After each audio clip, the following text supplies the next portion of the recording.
Muitos estudos sobre dieta empregam intervenções bastante intensivas, utilizando, por exemplo, reuniões semanais com o nutricionista e, às vezes, inclusive o fornecimento das refeições pelo próprio estudo. Isso limita, de certa forma, a aplicabilidade desses resultados para o mundo real, em que as pessoas não vão ter contato com o profissional de saúde todas as semanas ou várias vezes por semana, e muito menos vão ter as refeições fornecidas.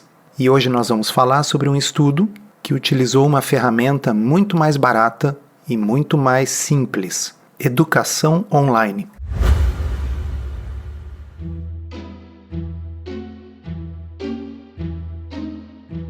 Comida sem filtro. Saúde, low carb, estilo de vida, evidências científicas e, claro, nossas opiniões. Toda semana um episódio novo e gratuito para você.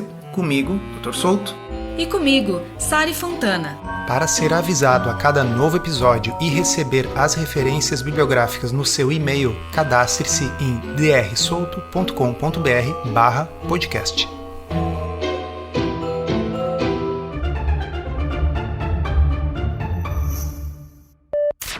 Em setembro do ano passado, eu escrevi sobre esse estudo na área de membros do blog Ciência Low Carb em drsolto.com.br.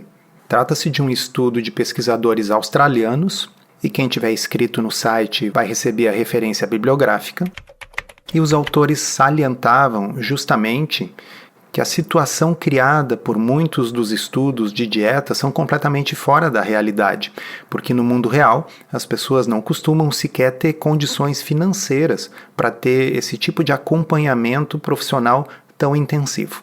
Então, os pesquisadores resolveram recrutar indivíduos com diabetes tipo 2, que tivessem a hemoglobina glicada de 7 ou mais, lembrando que a partir de 6,5 já é considerado diabetes, mas que não usavam insulina. E eles foram sorteados para dois grupos. Um grupo de cuidados usuais, quer dizer, medicação e tal, e um outro grupo com os mesmos cuidados usuais, mas também com uma educação sobre dieta de baixo carboidrato via web, via internet.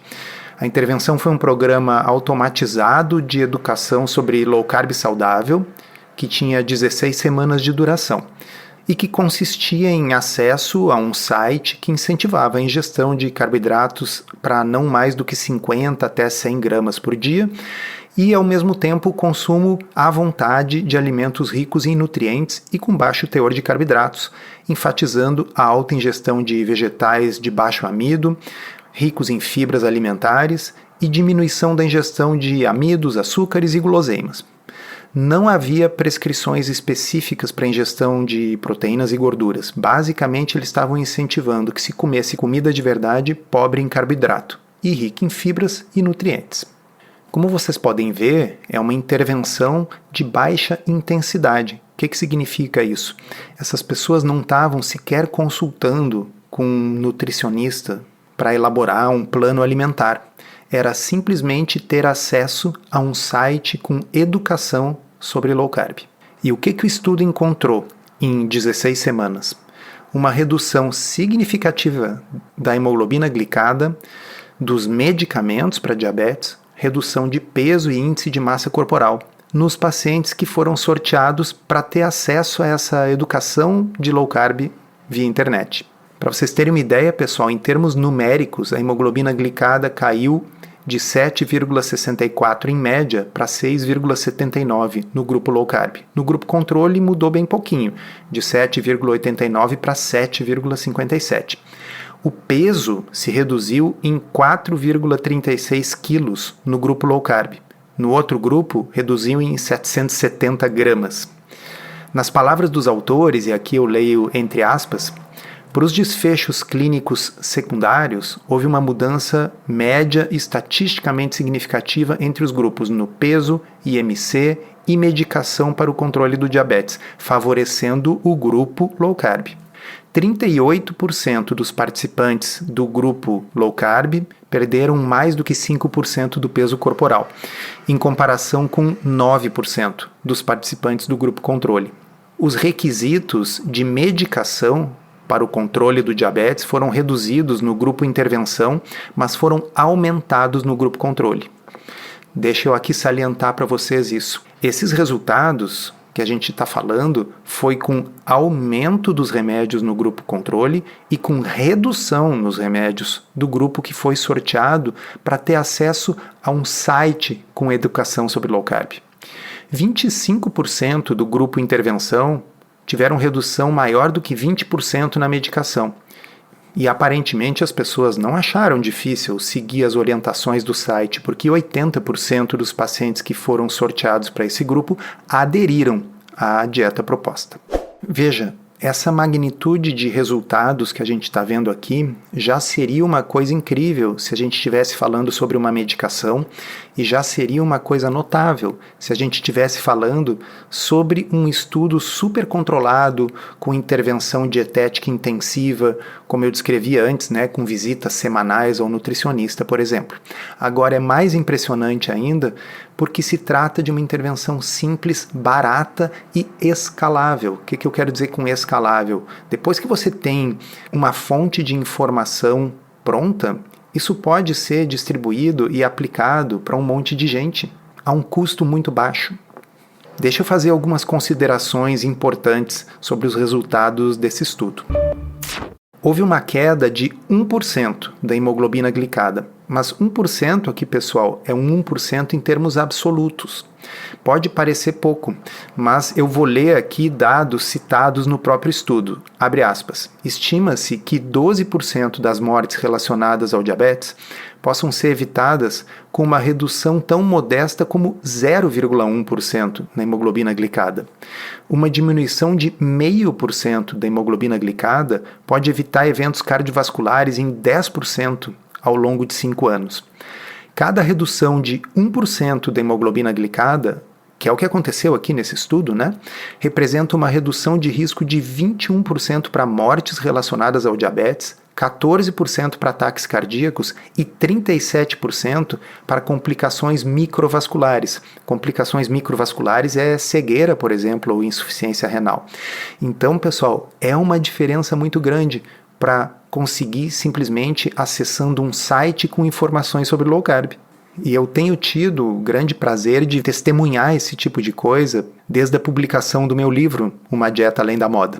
Ainda ontem eu atendi um paciente no consultório que disse que só de ler o livro ele já emagreceu 6 quilos antes da consulta. E se vocês lerem o que as pessoas estão comentando lá na Amazon ou mesmo ali no Instagram, a gente vê o quão longe pode ir uma simples orientação escrita, desde que a orientação enfatize uma estratégia eficaz.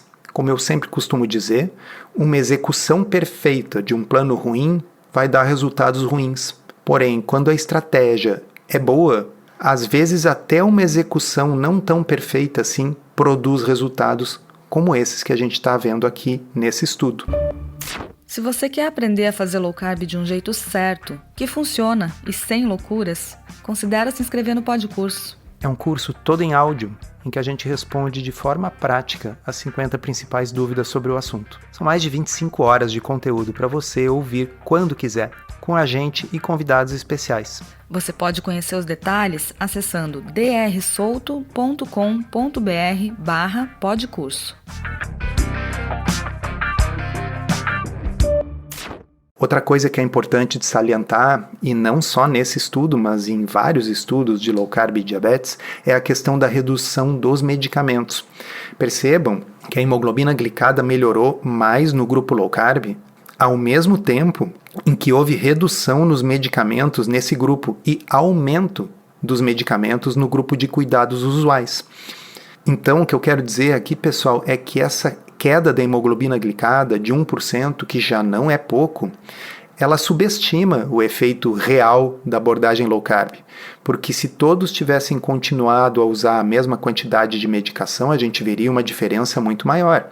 Ou, dito de outra forma, o que a gente está vendo é uma queda discreta da hemoglobina glicada no grupo controle que se deveu a um aumento dos remédios e uma queda significativa no grupo low carb que aconteceu a despeito da redução dos medicamentos. Por quê? Porque no grupo low carb você está tratando a causa do problema e não apenas a consequência, que é a glicose e a hemoglobina glicada elevadas. E como só ocorrer em estudos de dietas de baixo carboidrato, os grupos foram orientados a comer à vontade e, não obstante, o grupo low carb perdeu mais de 4 quilos, sendo que 38% desse grupo perdeu mais de 5% do peso corporal, que é uma meta importante em termos de melhora metabólica. Então, uma estratégia alimentar que permite que você perca peso sem ter que passar fome, sem ter que contar calorias, é uma coisa muito valiosa.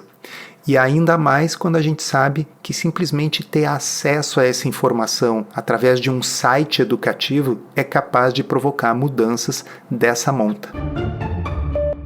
Pessoal, o diabetes em si é uma doença que já acarreta grandes custos para o sistema de saúde, muitos deles relacionados às consequências da doença, aumento do risco cardiovascular, de câncer, de derrame, de infarto, hemodiálise, cegueira, etc.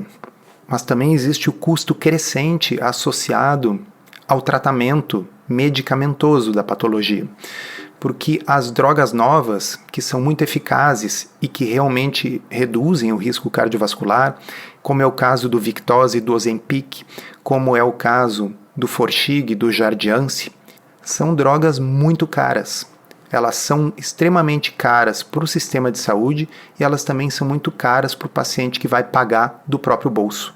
Eu fico só imaginando o impacto em termos econômicos, mas em termos também de redução do sofrimento humano que poderia haver se os profissionais de saúde, sobretudo médicos e nutricionistas, e também as diretrizes das entidades que se dedicam ao tratamento do diabetes, contemplassem essa possibilidade de poder oferecer para o paciente diabético uma alternativa que permita a ele perder peso sem fome e reduzir os medicamentos ao mesmo tempo que melhora o controle da sua doença.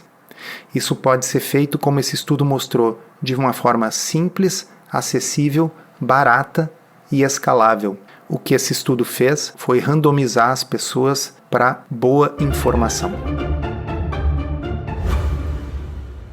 Encerramos assim esse episódio do Comida Sem Filtro, que foi idealizado, roteirizado e produzido por nós. Se você gostou, divulgue para os seus amigos e inscreva-se na sua plataforma preferida para não perder nenhum episódio. As informações contidas neste podcast são apenas para fins informativos e podem não ser apropriadas ou aplicáveis às suas circunstâncias individuais. Este podcast não fornece aconselhamento médico ou profissional e não substitui a consulta com um médico ou nutricionista. Não use este podcast para diagnóstico ou tratamento médico. Qualquer sugestão é apenas uma recomendação geral, que não é específica para qualquer pessoa ou doença em particular.